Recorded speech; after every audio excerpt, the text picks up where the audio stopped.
हरे नमः.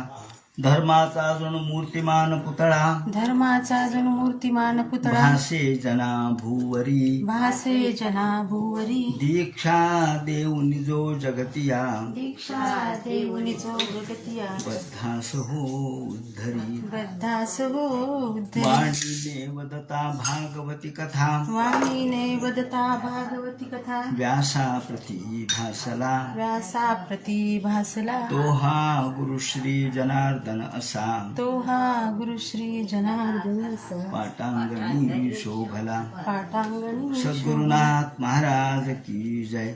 हरे नमः. यत्रे मे सद्सुद्रूपे प्रतिषिद्धे सुसंविदा, अविद्ययात्मनि कृते इति तद्ब्रह्मदर्शनम्. भगवान वेदव्यास वर्णन करून सांगू लागले आणि सूत शौनकादिकांचा संवाद चाललेला आहे. याप्रमाणे यत्रे मे सदसद्रूपे प्रतिषिद्धे स्वसंविदा, भगवंत या विश्वामध्ये प्रवेश करतो, विश्व निर्माण करतो आणि विश्वामध्ये प्रवेश करतो. सदसद रूपे कशा पद्धतीने, तर त्याने असं म्हटलंय की प्रत्यक्ष म्हणजे दृश्य स्वरूप.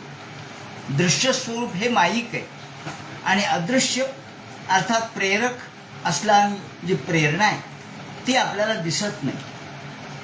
स्फूर्ती किंवा प्रेरणा ही दिसत नाही, पण कार्य मात्र दिसतं. तेव्हा कार्य आणि कारण, कार्य कारण कर्तृत्वे या दोन गोष्टी, कारण आणि कार्य या दृष्टीने विचार केला तर भगवान हा विश्वाचं कारण आहे आणि तोच विश्व म्हणून प्रगट झाला, ते त्याचं कार्य. म्हणजे कारण आणि कार्य हे एकरूपच आहे, फक्त कारण अदृश्य आहे आणि कार्य दृश्य आहे. बीज दिसत नाही आणि वृक्ष मात्र दिसतो. तसं भगवंताची शक्ती आत्ममाया आपल्याला दिसत नाही, पण त्याने केलेलं कार्य जे ब्रह्मांड स्वरूप आहे ते दिसतं. यत्रे मे सदसद्रूपे प्रतिषिद्धे स्वसंविदा, प्रतिषिद्धे स्वसंविदा.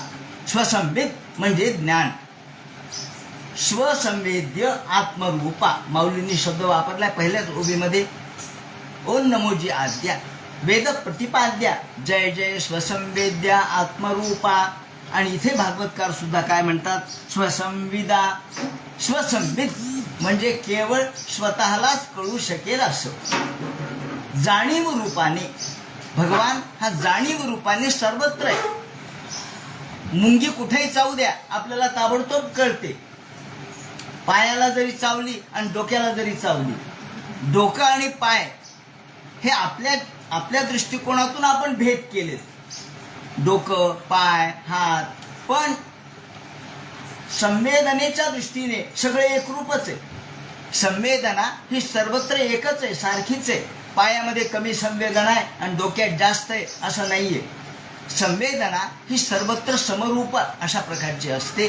तसा भगवान हा संवेद्य आहे, तो सर्वांना जाणीव रूपाने सर्वत्र व्यक्त होतो. आणि ही जाणीव जी भगवंताची ब्रह्मस्वरूप आहे, म्हणून ते म्हणतात स्वसंविदा. आपल्याला हे प्रतिषिद्धे, आपण त्या जाणीवेचा विचार केला पाहिजे. यत्रेती यत्र यदा इमे स्थूल सूक्ष्म रूपे. यदा या ठिकाणी यत्रे मे असा जो शब्द वापरला त्याचा अर्थ देताना टीकाकार म्हणतात यत्रेती यत्र यदा इमे स्थूल सूक्ष्मे रूपे. या ठिकाणी स्थूल असो किंवा सूक्ष्म असो, दृश्य असो किंवा आपल्या न दिसणाऱ्या गोष्टी असोत, ते स्वसंविदा श्रवण मननादी भक्त्या स्वरूप सम्यक ज्ञानेन प्रतिषिद्धे भवता. हे आपल्याला स्वसंवेद्य असलेलं ज्ञान कशाने कळल, ते म्हणतात हे स्वसंवेद्य असलेलं ज्ञान श्रवण, मनन, निधिध्यासन या गोष्टींनी कळेल. केवळ आपल्याला ऐंद्रिय पातळीवर हे कळणार नाही. आणि म्हणून ते म्हणतात श्रवण मननादी भक्त्या स्वरूप सम्यक ज्ञानेन प्रतिषिद्धे भवता. हे सम्यक ज्ञान, सम्यक उपासना. सम्यक म्हणजे ज्याला आपण समसमान असं म्हणू. सम्यक सम्यक स्वरूप, भगवंताचं सर्व व्यापक स्वरूप ज्ञानेन प्रतिषेधार्हत्वेत, ज्ञानेन या ठिकाणी प्रतिषिद्धे शब्दाने त्यांनी ज्ञानपूर्वक जर समजून घेतलं तर कळेल, अज्ञानाने कळणार नाही. म्हणून प्रतिषिद्धे म्हणजे ज्ञानेन, आणि या ज्ञानाने ते म्हणतात ज्ञानेन प्रतिषेधार्हत्वेत मेव हेतुमाह अविद्ययात्मनि कृते कल्पिते इति हेतोः. अविद्येमुळे आपल्याला हे सगळं दिसत नाही, अज्ञानामुळे आपल्याला दिसत नाही. भगवंताच्या व्यापक स्वरूपाचं, सूक्ष्म स्वरूपाचं, अत्यंत जाणीव स्वरूपाचं असलेलं ज्ञान अविद्येला कळत नाही. आणि म्हणून आपल्या अविद्या ही ईश्वरी ज्ञानाने किंवा ईश्वरी विद्याने तिचा निराश करायचा, अविद्येचा निराश विद्येने करायचा, आणि शेवटी ती विद्याही नष्ट करायची. कारण जी विद्या आपल्याला सांसारिक व्यापातापामध्ये अडकवते ती विद्या उपयोगाची नाही. सा विद्या या विमुक्तये, ती विद्या आहे जी मुक्त करणारी आहे, जी आपल्या मनाला भगवंताचं खरोखर ज्ञान प्राप्त करून देणारी ती विद्या खरी विद्या आहे. बाकीच्या विद्या ह्या लौकिक स्वरूपाच्या आहेत. त्यामुळं ते म्हणतात आपल्याला भगवंताच्या या सूक्ष्म आणि स्थूल स्वरूपाचं ज्ञान ह्या विद्येने होऊ शकतं. हे ज्ञान शेवटी ज्ञानादेव तू कैवल्यम असा सिद्धांत या ठिकाणी सांगितलेला आहे. आणि शंकराचार्यांनी सुद्धा जो मूळ मायावाद सांगितला, तो मायावाद म्हणजे हे जग खोटं या अर्थाने नाही सांगितला. त्यांनी या जगामध्ये जे भाषित होणार आहे ते नष्ट होतं, जे आकाराला आलंय ते विनाश पावतं, आणि म्हणून जे निराकार निर्विकार जे आहे ते मात्र कायमस्वरूपी राहतं. म्हणून ते म्हणतात अविद्यया आत्मनि कृते इति तद् ब्रह्मदर्शनम. ब्रह्मदर्शन, अविद्येने आपल्याला ब्रह्मदर्शन होणार नाही. ब्रह्मदर्शन कधी होईल? ती अविद्येचा निराश करा. ही अविद्या कशी आहे? घटना अशी घडली की एकदा समर्थ रामदास स्वामी यांनी प्रवचनामध्ये सांगितलं की जर संतांच्या पावलावर पाऊल टाकलं तर तुम्हाला ब्रह्मदर्शन होतं. तिथे एक अभिंद मुस्लिम येऊन बसलेला होता ऐकायला, आणि त्यांचं प्रवचन झाल्यावर म्हटलं, स्वामी तुम्ही काय सांगितलं की संतांच्या पावलावर पाऊल टाकलं तर ब्रह्मदर्शन होतं? म्हणे हो. मग मी तुमच्या पावलावर पाऊल टाकतो. आता पावलावर पाऊल या शब्दाचा काही शाब्दिक अर्थ घ्यायचा का? नाही, याचा लाक्षणिक अर्थ घेतला पाहिजे. पण या अविद्यात्मक जे लोक आहेत ज्यांना त्याचं ज्ञान नाही, ते फक्त शब्दाचे अर्थ घेतात, डिक्शनरी मिनिंग, शब्दाचे अर्थ. अहो, शब्दामध्ये जो अर्थ आहे तो लक्षणात्मकही असतो, व्यंजनात्मकही असतो, पण शब्दाचा हा अर्थ न घेता पावलावर पाऊल. रामदास स्वामींनी ओळखलं की अरे आता याला काय समजून सांगावं. म्हणले ठीक आहे, माझ्या पावलावर पाऊल टाकून तू ये, तुला ब्रह्मदर्शन घडवतो. आता रामदास स्वामी मारुतीचे अवतार, त्यांनी पाऊल टाकलं की यांनी पाऊल टाकावं, त्यांनी पाऊल टाकलं की यांनी पाऊल टाकावं, त्यांनी ढांगा टाकले की यांनी ढांगा टाकावे. करता करता करता रामदास स्वामी बघू लागले आपल्या मागच आलाय हा, आता याला ब्रह्मदर्शन घडवलं पाहिजे, याला ब्रह्मतत्वाचं दर्शन घडवलं पाहिजे. कसं घडवणार? म्हणले ठीक आहे, आपण म्हणलोच खरं, यांनी त्याचा केवळ शाब्दिक अर्थ घेतला. आता आपण त्याला आपलं खरं जे तत्वज्ञान आहे ते सांगायचं असेल तर आपल्याला चमत्कार दाखवावा लागेल. रामदास स्वामींनी एका पर्वताच्या जवळ आले, डोंगराच्या जवळ आले, आणि तिथून जे उडी मारली ते खाली दरीमध्ये. आता तो बघू लागला, बाबा बाबा आता कशी उडी मारणार? ये म्हणले माझ्या पावलावर पाऊल टाकून ये ना. मग मात्र तो गांगरला. त्यांनी काही पावलावर पाऊल टाकू शकला नाही, कारण रामदास स्वामींच्या एवढी ताकद त्याच्यामध्ये नाही. रामदास स्वामींचा इतका जो त्यांची शक्ती ती वेगळी, त्यांची उपासना वेगळी, त्यांचं हनुमंताचं त्यांचं स्वरूप वेगळं. अर्थात सांगायचं तात्पर्य असं की पावलावर पाऊल टाकणं हे केवळ अज्ञानात्मक लोकांचा अर्थ लोक घेतात, आणि म्हणून ब्रह्मदर्शन त्यांना घडत नाही. म्हणून आपल्याला अज्ञान बाजूला केलं पाहिजे, अविद्या बाजूला केली पाहिजे. अविद्या कोणाची आहे? या ठिकाणी दोन शब्द आहेत, अविद्या आणि माया. अविद्या ही जीवाची आणि माया भगवंताची. माया आणि अविद्या याच्यात हा फरक आहे. अविद्या जी आहे ती जीवाची जी अज्ञान वृत्ती आहे त्याला अविद्या म्हणायचं, आणि भगवंताची जी इच्छाशक्ती आहे त्याला माया म्हणायचं. जीवाची इच्छाशक्ती नसते. जीवाला काय इच्छा आहे? जीव पराधीन आहे. जीव स्वतः इच्छा जरी जीवाने केली तरी ती इच्छा परिपूर्ण होईलच असं नाही. म्हणून भगवंताची मात्र इच्छाशक्ती म्हणजे माया आणि जीवाची अज्ञान अवस्था म्हणजे अविद्या. म्हणून ते म्हणतात अविद्या आत्मनि कृते. जेव्हा आपण अविद्येचा निराश करतो म्हणजे अज्ञानाचा निराश होतो तेव्हा इति तत् ब्रह्मदर्शनम, आपल्याला ब्रह्मदर्शन घडतं. ते म्हणतात याप्रमाणे या ठिकाणी अविद्यात्मनि कृते कल्पिते इति हेतो तत् ब्रह्म तदा जीवो ब्रह्मैव भवति इत्यर्थः. या ठिकाणी टीकाकारांनी बरोबर शंकराचार्यांच्या पावलावर पाऊल टाकलाय. शंकराचार्यांची जी भूमिका आहे, शंकराचार्य 8व्या शतकात होऊन गेले आणि ही टीका नंतरच्या काळामध्ये झालेली, तेव्हा त्याच काळामध्ये थोड्याफार फरकाने झालेली आहे. म्हणून शंकराचार्यांच्या तत्वज्ञानाचा प्रभाव सर्वत्र होता त्या काळात. आणि शंकराचार्यांनी या काळामध्ये जो शब्द वापरलाय, कारण हे टीकाकार सुद्धा शंकराचार्यांचे शिष्य आहेत ना, तेव्हा श्रीधराचार्य हे शंकराचार्यांचे शिष्य होते, 5वे शिष्य. 4 ठिकाणी त्यांनी जे स्थापन केले, एक एक ठिकाणी एक एक त्यांचं संस्था, त्या एकेका ठिकाणी एक एक अशा प्रकारची 4 दिशेला 4 असे हे शिष्य नेमले. आणि 5वा जो शिष्य होता त्याला सांगितलं आता तू याच्यावर भागवतावर टीका लिही. आणि म्हणून शंकराचार्यांच्या दृष्टिकोनातून ही टीका लिहिलेली आहे. अद्वैत तत्वज्ञानाच्या सिद्धीसाठी ही टीका लिहिलेली आहे. म्हणून याला विशेष महत्व आहे. म्हणून ते म्हणतात तदा जीवो ब्रह्मैव भवति इत्यर्थः. शंकराचार्यांचा हाच मूळ सिद्धांत आहे की जीवो ब्रह्मैव ना पराः, की हे विश्व, हे जग हे केवळ माईक आहे. ब्रह्मसत्यम जगन मिथ्या, जीवो ब्रह्मैव ना पराः तदा जीव ब्रह्मैव भवति इत्यर्थः. जीव हाच ब्रह्म आहे आणि जीव हाच ब्रह्मरूप होतो, ज्याला अद्वैत सिद्धी म्हणतात.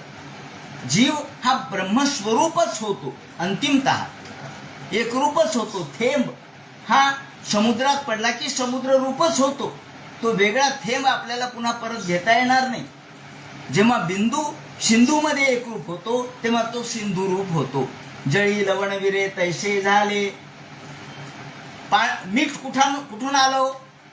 ते म्हणतात मीठ समुद्रातून आलं, समुद्रातून आलं. पण जेव्हा आपण ते मिठाचा खडा समुद्रात टाकतो तेव्हा तो समुद्र रूपच होणार, कारण जिथून जे येतं तिथंच ते विलीन होत असतं. हा सिद्धांत आहे. जिथून जे जन्माला येतं तिथंच ते विलीन होत असतं. म्हणून प्रविलीयते, त्या ठिकाणीच विलीन होतं, दुसरीकडे विलीन होत नसतं. म्हणून जीव सुद्धा ब्रह्मापासूनच निर्माण झाला. हा ममेवांशो जीवलोके जीवभूत सनातन. हा जो या ठिकाणी 6वं इंद्रिय जे मन आहे ते याला कारणीभूत आहे सगळ्या गोष्टीला, संसाराला. म्हणून तद ब्रह्मदर्शनम. माऊलींनी एक खूप सुंदर उदाहरण दिलेलं आहे. ते म्हणतात लवणाची मासोळी किंवा कुंजरी, दोन्ही अर्थ, दोन्ही शब्द आहेत. काही ठिकाणी मासोळी आहे, काही ठिकाणी कुंजरी आहे. कुंजरी म्हणजे हत्ती आणि मासोळी म्हणजे मासा. लवणाची मासोळी कशाची केली हो? मासोळी म्हणले लवणाची. मिठाची मासोळी केली. मग मासोळी म्हटल्यावरती पाण्याशिवाय राहील काय? ती मासोळी आहे ना, ती पाण्याशिवाय कशी राहील? तडफडून मरेल ना. आणि पाण्यात टाकली तर ती एकरूपच होऊन जाईल.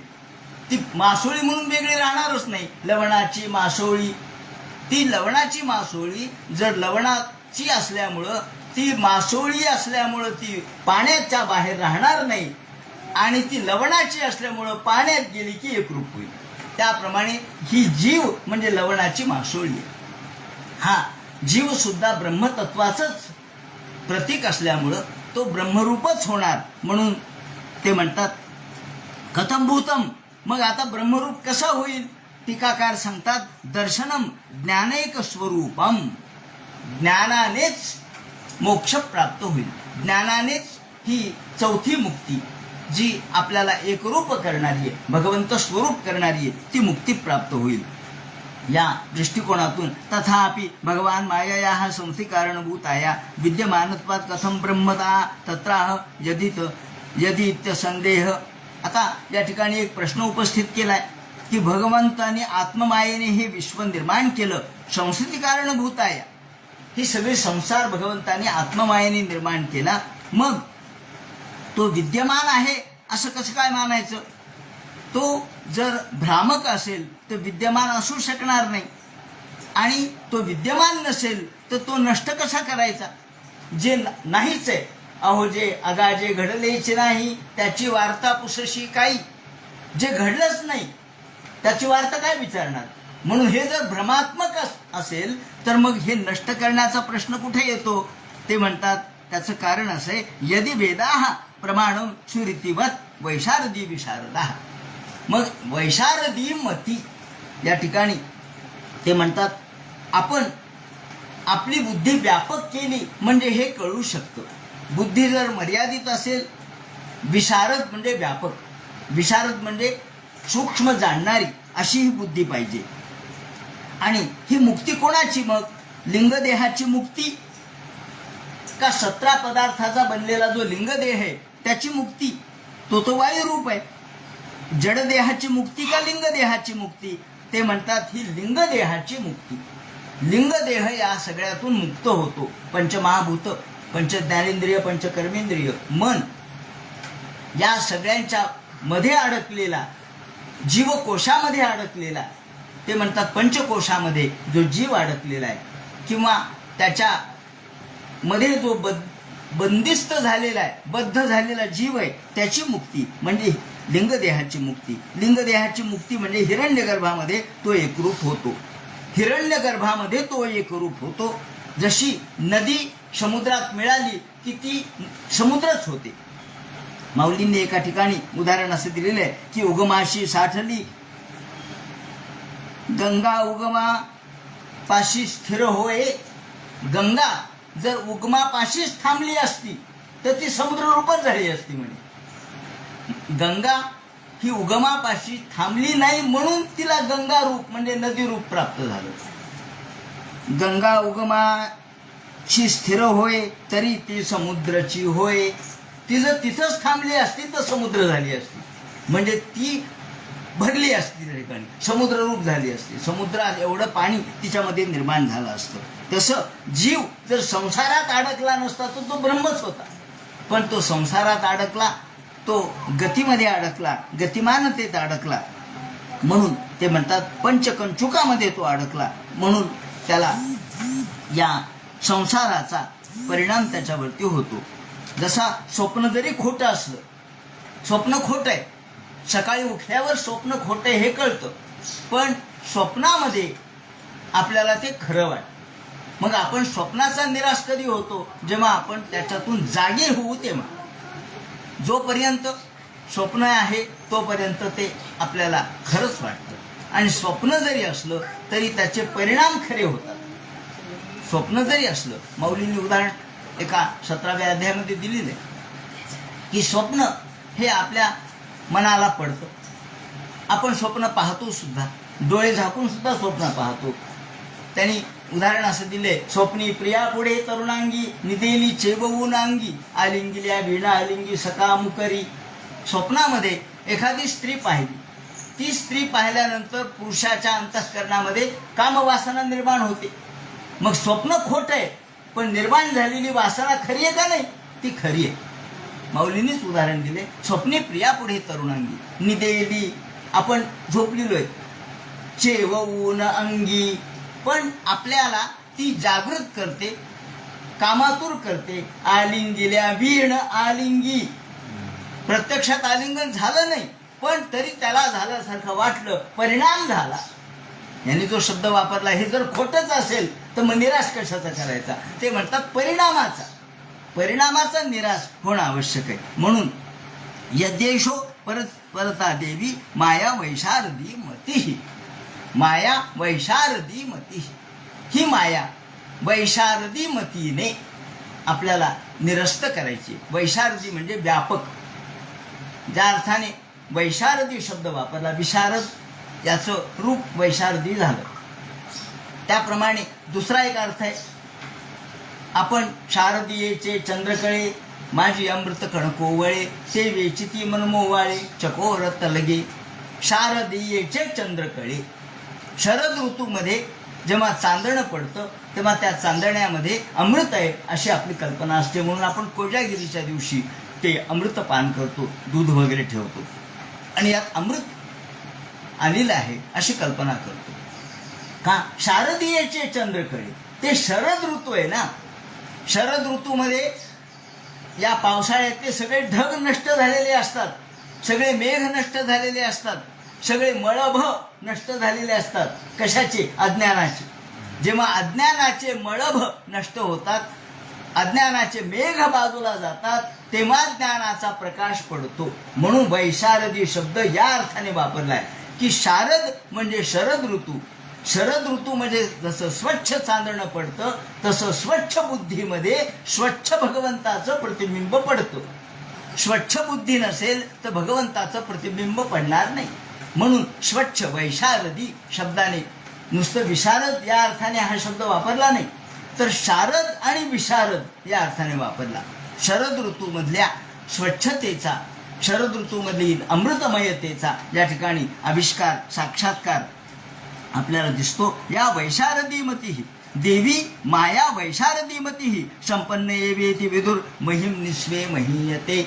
आणि महिम, आपल्याच महिम्यामध्ये भगवान हा कसा आहे? एतावानस्य महिमा अतोज्जायांश पुरुषाः. भगवंताचा महिमा हा कुणी सांगू शकणार नाही. स्वे महिमने महीयते, तो स्वतःच्याच महिम्यामध्ये तल्लीन आहे. त्याला दुसऱ्यांनी प्रकाशित करायची गरज नाही, तो स्वयंप्रकाशी आहे. म्हणून संपन्न एवेती विदुर असा हा भगवान संपन्न स्वरूपाचा आहे. तो आपल्याला उपाधीमुळे फक्त दिसत नाही. आणि ही उपाधी, द्वैताचे दोन प्रकार सांगितलेत, एक मृण्मय आणि दुसरं मनोमय. मृण्मय आणि मनोमय उपाधी दोन प्रकारची आहे. एक मृण्मय उपाधी, दुसरी मनोमय उपाधी. या ठिकाणी दोन प्रकारचे उदाहरण का दिले? कारणोपाधी आणि कार्योपाधी. कारणोपाधी एक आहे आणि कार्योपाधी एक आहे. एक मृण्मय, एक मनोमय. कारणोपाधी ही आपल्याला बाधक नाही. पंचमहाभूत आहे, पृथ्वी आप तेज वायू आकाश, हे बाधक आहेत का? नाही, आहेच. सूर्य आहे, पृथ्वी आहे, वारा आहे. पण मग बाधक काय? मृण्मय बाधक नाहीये, मनोमय बाधक आहे. आपण ज्या गोष्टी मनाने स्वीकारतो, आपण जिथे स्वतःचा अधिकार गाजवतो, ते आपल्याला बाधक ठरतं. म्हणून ते म्हणतात मृण्मय असणारी गोष्ट बाधक नाही, कारण ते ईश्वर निर्मित आहे. कारणोपाधी ही ईश्वर निर्मित आहे. कार्योपाधी आपली आहे, आपण ती निर्माण केली. आपण कार्य, प्रत्येक गोष्टीमध्ये एखादी वस्तू आपण घेतो आणि निर्माण करतो. मग ती निर्माण केली की ती माझी असं होतं. पण वास्तविक सबभूमी गोपाल की सगळी जमीन भगवंताचीच आहे. भूदान चळवळीमध्ये विनोबाजींची भूमिका हीच होती की सबभूमी गोपाल की जर असेल तर तुम्ही दान द्या आम्हाला जमीन. म्हणून त्यांनी भूदान चळवळ केली. सगळीकडून लोकांच्याकडून जमिनी घेतल्या आणि ज्यांना नाहीत त्यांना दिल्या. तात्पर्य काय? तर ही ईश्वर निर्मित आहे. हे ईश्वर निर्मित तुम्हाला बाधक नाही, स्वनिर्मित असलेलं बाधक आहे. ज्याच्यावर तुम्ही अहंकार निर्माण करता ते बाधक आहे. म्हणून द्वैताचे दोन प्रकार, एक मृण्मय आणि दुसरं मनोमय. मनोमय जे आहे द्वैत, ते बंधाला कारणीभूत आहे. कारणोपाधी ही ईश्वरकृत आहे, ती बंधाला कारणीभूत नाही. कार्योपाधी ही जीवकृत आहे, ती बंधाला कारणीभूत आहे. त्यामुळं ते म्हणतात की आपल्याला यातून ज्ञान जर ब्रह्मदर्शन झालं तर मग मात्र आपल्या अंतःकरणामध्ये हा आत्मप्रकाश पडतो. एवं स्वे महिमने महीयते संपन्न एवेती विदुर. आपण भगवंताच्या यथा जीवस्य जन्मादि माया एवं ईश्वरस्यापि जन्मादि मायेत्याह. एवमिति अकर्तो कर्माणि. भगवान हे विश्व निर्माण करतो, पण निर्माण करण्याचा अहंकार त्याच्याजवळ नसतो. म्हणून ते म्हणतात की अकर्तो कर्माणी. भगवंताने निर्माण केलंय पण निर्मितीचा अहंकार त्याच्याजवळ नाहीये. अजनस्य जन्मानी हृत्परेतम.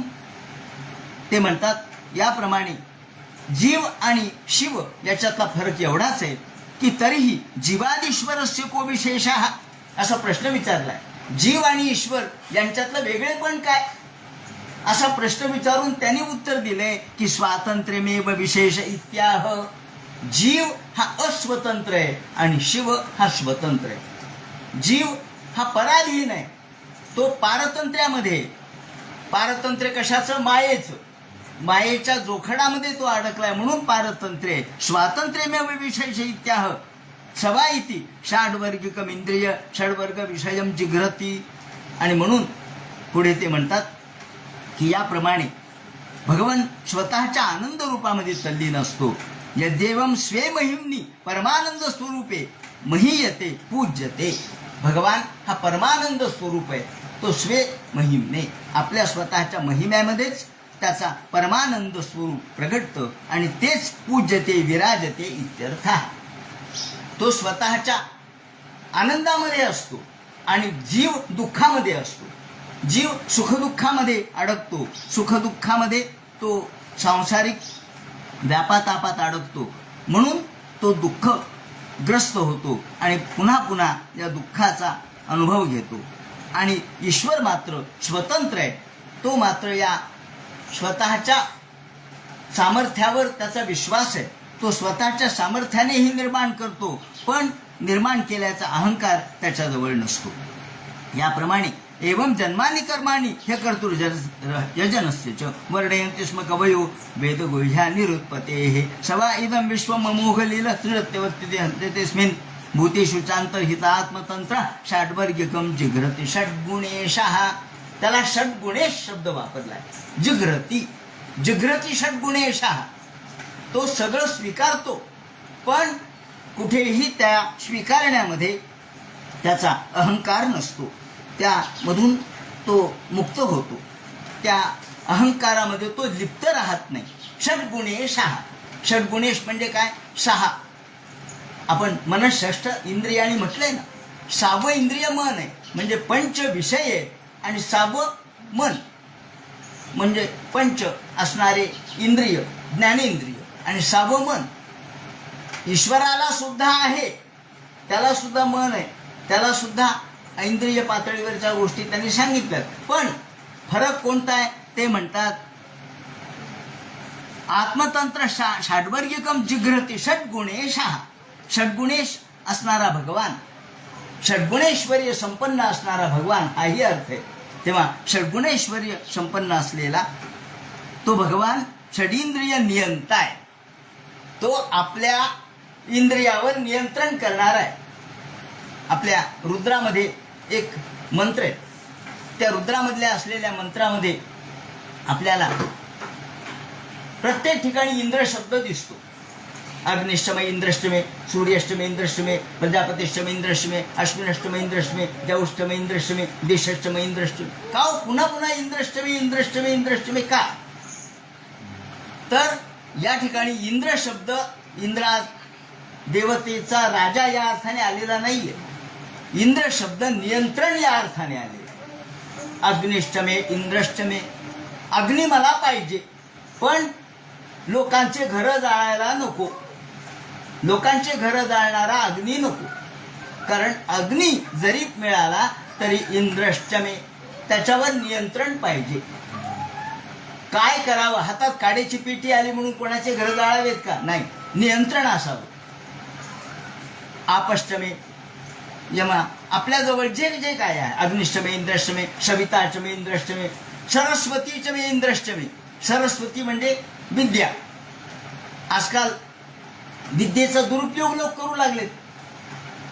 आपण बघितलं या सगळ्या परीक्षांच्या मध्ये काय झालं? तुमच्या ज्ञानाचा दुरुपयोग झाला. तुम्हाला लक्षात ठेवण्याची बुद्धी आहे, तुम्हाला प्रश्न काढण्याची बुद्धी आहे, तुम्ही त्याचा दुरुपयोग केला आणि विद्यार्थ्याचं नुकसान केलं. म्हणजे सरस्वती तुम्हाला आहे पण त्या सरस्वतीचा सदुपयोग करायच्या ऐवजी तुम्ही दुरुपयोग केला. मग आपल्याला अगदी कोणापर्यंत? बँका बुडवणाऱ्या लोकांपर्यंत आपल्याला जाता येईल. त्यांनी सुद्धा बुद्धीच वापरली ना, बँक बुडवायला बुद्धीच वापरली. आपल्या सगळं कर्ज घेतले आणि कर्ज बुडवून टाकले, ही बुद्धीच वापरली. पण ही बुद्धी कशी होती? अनियंत्रित होती. म्हणून तुमच्या जवळच्या विद्येवर सुद्धा नियंत्रण पाहिजे. म्हणजे सद्विचाराची बुद्धी पाहिजे, सद्विचाराची विद्या पाहिजे. म्हणून इथे नियंत्रण जो आहे तो ईश्वर आहे. ईश शब्द नियंत्रणार्थ आहे.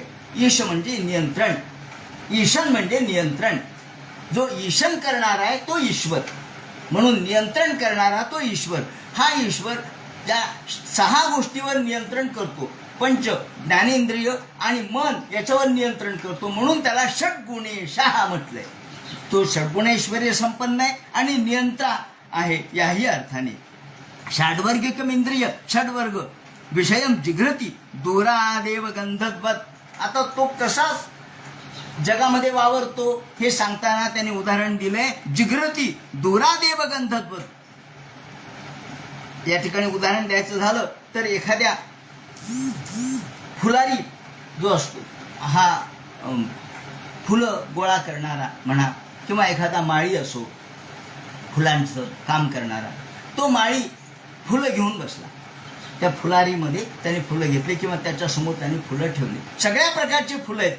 चमेली आहेत, जास्वंद आहेत, त्याचप्रमाणे सुंदर अशा प्रकारचे गंध असणारे गुलाब आहेत. हे सगळे घेऊन बसला. त्याला सगळ्याचा सुगंध येतो का नाही? उदरार्थ विकितसे फुले जरी झाले, हे फुलं निर्माल्य झाले, देवाला वाहता येत नाहीत. म्हणजे का? वास आला ना तुला. अरे बाबा, तो म्हणतो वास आला पण मी घेतला नाही. कस काय हो मी घेतला नाही? मुद्दाम एखादं फुल उचलून वास घेतला का? नाही घेतला. म्हणून हे निर्माल्य होत नाही. उदरार्थ विकितसे फुले जरी, मी उदरार्थ फुले विकतोय आणि सुगंध ए भल त्या परी. हा सुगंध मला येतो पण मी घेत नाही, मुद्दाम घेत नाही. सहज आला आला. मी मुद्दाम काही सुगंध घेण्यासाठी एखादं फूल उचलून घेतलं नाही. म्हणजे निस्वार्थपणाने तो सुगंध घेतो पण घेतही नाही, असंच म्हणावं लागेल ना. तो सुगंध घेतो पण घेतही नाही. त्यागत असता नाही त्यागू, भोगत असता नाही भोगू. नवला हा राजयोग वर्तत असे. हा राजयोग आहे. अशा पद्धतीच्या या ठिकाणी उदाहरणातून त्यांनी असं म्हटलंय, जिघ्रती षड्गुणेशः. भगवान अशा पद्धतीने, मग जिघ्रती शब्दाने वास घेणे हा एक संदर्भ दिला. असं सगळं 5 इंद्रियाच्या बाबतीत आपण हे समजून घ्या आणि मनाच्या बाबतीत समजून घ्या. म्हणून न चास्य कश्चित निपुणे न धातू रवैते जंतु कुमनीय ऊतीहि नामानि रूपाणि मनोवचोभि संतन्वतो नटचर्यामिवाज्ञः. नटचर्यामिवाज्ञः. ज्याप्रमाणे एखादा नट, एखादा अभिनेता एखादी कृती करतो किंवा एखादं पात्र करतो, तो पात्र करेपर्यंत त्याच्यात एक रूप असतो. पात्र करेपर्यंत, भामिनीचं पात्र करेपर्यंत बालगंधर्व एक रूप होते. पण पात्र संपलं की मग मात्र तो बालगंधर्व, राजहंस नावाने. पण जोपर्यंत पात्र चाललंय तोपर्यंत शारदा आहेत, तोपर्यंत भामिनी आहेत. पात्र आहे तोपर्यंत, तेवढे नाटक होईपर्यंत नटचर्या निवाज्ञा. ही नटचर्या शब्दाने त्यांनी हे सांगितलंय की मग एखाद्यानी चांगलं पात्र केलं, पार्ट खूप चांगलं केलं, त्याचा सत्कार केला आणि उत्तम नट म्हणून त्याचा महाराष्ट्र सरकारने सत्कार केला. आता कोणाला बोलावलो? भामिनी पात्रासाठी सत्कार केला. मग कोण आलं? भामिनी आली काय? नाही, जो पात्र करतो तो आला. या ठिकाणी लक्ष्मण देशपांडे वेगवेगळ्या पद्धतीचे अभिनय करायचे, अनेक पात्र त्यांनी केले. मग कोण आहे? ते बबने आहेत का, ते ती मुलगी आहेत का, तो त्यांचा वडील आहेत, कोण आहेत ते? म्हणजे हे सगळेच आहेत ते. आणि मग त्यांचा सत्कार करायचा, ते ह्या सगळ्या पात्रांना थोडं घेऊन येणार आहेत. ते आले म्हणजे सगळे पात्र आले, कारण त्यांच्यामध्येच सगळे आहेत. त्याप्रमाणे हे सत्कार या ठिकाणी मुकुंदराजांनी असा शब्द वापरलाय की शेवटी एखाद्या नटाचा जेव्हा आपण सत्कार करतो तेव्हा तो सत्कार कोणाला देतो आपण? वस्त्र, प्रावरण, अलंकार, दाग दागिने, त्याचप्रमाणे काही रक्कम ही कुणाला मिळाली? त्या व्यक्तीला मिळाली, बाकीच्या पात्रांना नाही. मग पात्र हे त्या त्या वेळेपुरते होते. तसा भगवान या विश्वामध्ये त्या त्या वेळेपुरता नटाप्रमाणे व्यवहार करतो, पण मूळ स्वरूप आपलं विसरत नाही. म्हणून ते म्हणतात संतनवतो नटचर्या निवाज्ञा. आता या ठिकाणी पुढे संपूर्ण हे भागवत काय आहे हे त्यांनी सांगितलंय की हे भागवत यो मायया संततानुवृत्त्या भजेत तत्पाद सरोजगंधम्म. भगवंताच्या पदकमलाचा सुवास घेत घेत घेत आपण तल्लीन व्हावं, त्यांच्या कथेमध्ये आपण तल्लीन व्हावं, असे हे भागवत आहे की जे आपल्याला आनंद देणार आहे.